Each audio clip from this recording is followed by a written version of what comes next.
back around this time,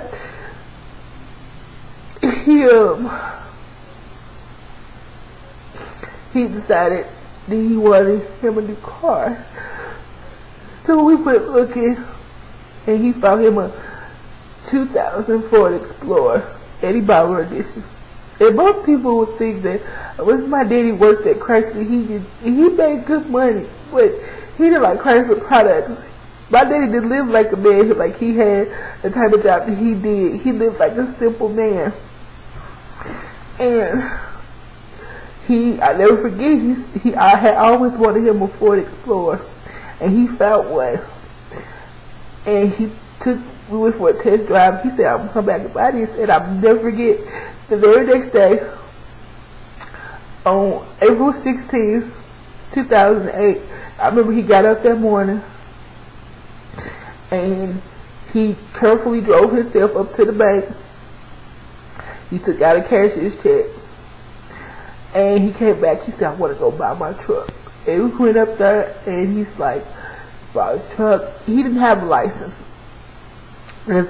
My daddy used to be a drinker back in the day, and his license was revoked for drinking and driving. But you know, he was paying with cash, and so to them it didn't matter. But he was a good driver, just slow.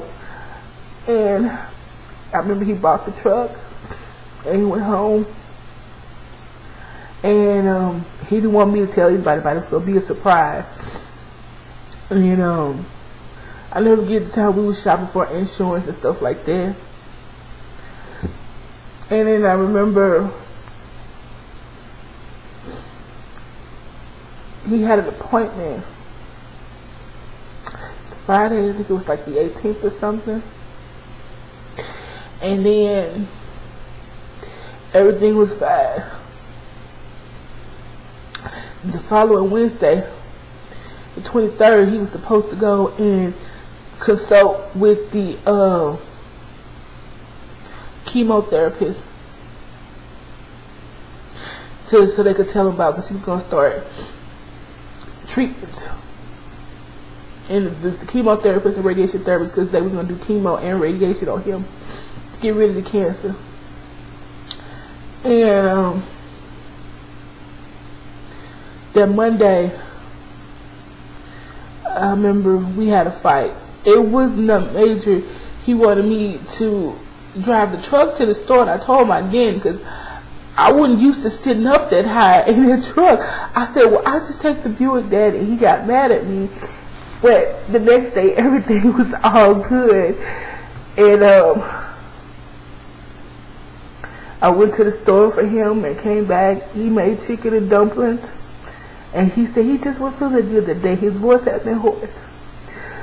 So, usually he would go to the store with me. He'd just sit in the car, or he'll ride around one of those motorized things. I told Daddy, just stay home. You get you some rest now. And I remember the last time I seen him alive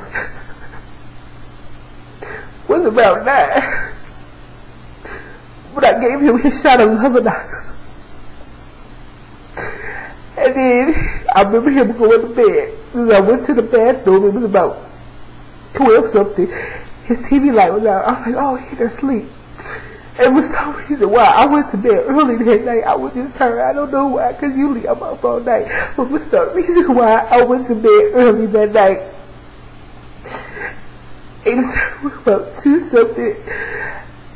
So told me to wake up.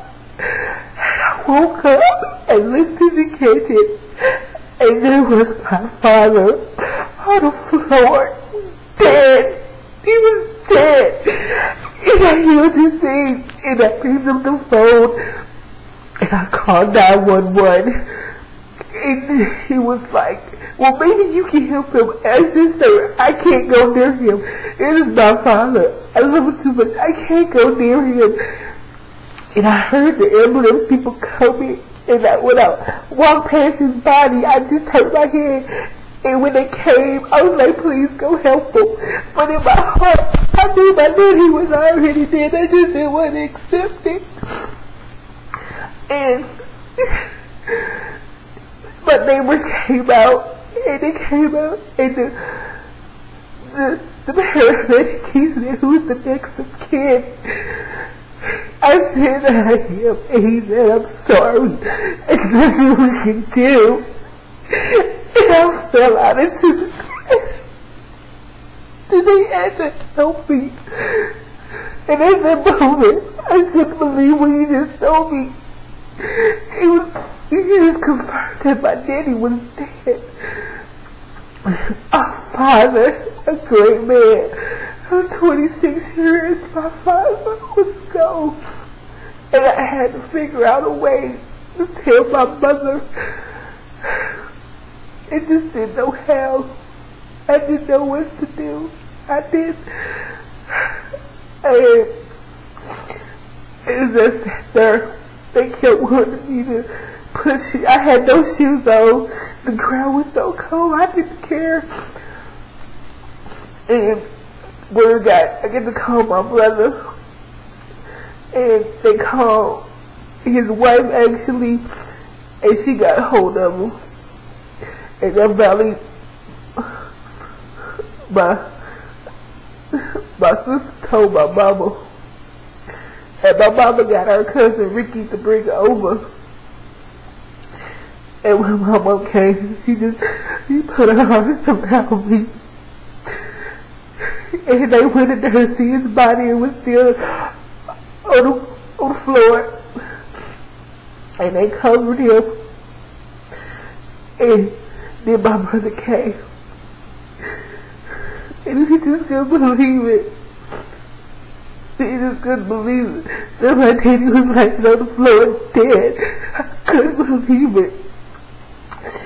So we called, the funeral home called Austin Lane, and they came about, I don't know, 5 or 6 something in the morning to get his body. And I never forget one of my neighbors, she walked me down the street because I couldn't go back in their house. When I left out their house with an ambulance came, I could not go back in their house with my father's body on the floor. I could not do it, and I would not do it. So when they came and they was bringing his body out, she walked me down the street. And when they brought the body out, she just put her hands around like this. I couldn't see. And they said, they're taking away my daddy. They're taking away my daddy. So I wanted her in. I just got some stuff at the time. And my brother took me to my sister's house. And I just sat there and I said with my sister, I said, Rhonda, what am I going to do? What am I going to do? She said, you just got to live. I said, I don't know how I can live without him in my life. I didn't know. And you know, I couldn't sleep because I couldn't get that image out my head of my daddy just lying on the floor, dead.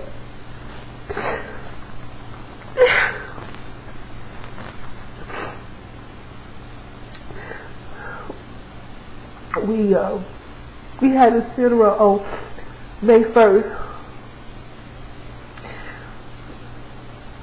And he looked so good. My mama took care of everything.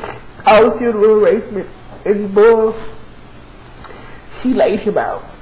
I mean, everything she picked out for him. She picked out him a gray casket. And he had a gray suit that had burgundy in it, burgundy stripes. And a burgundy tie, because his favorite color was burgundy. And with the funeral home laid him out, you know, they laid him out. He looked so good.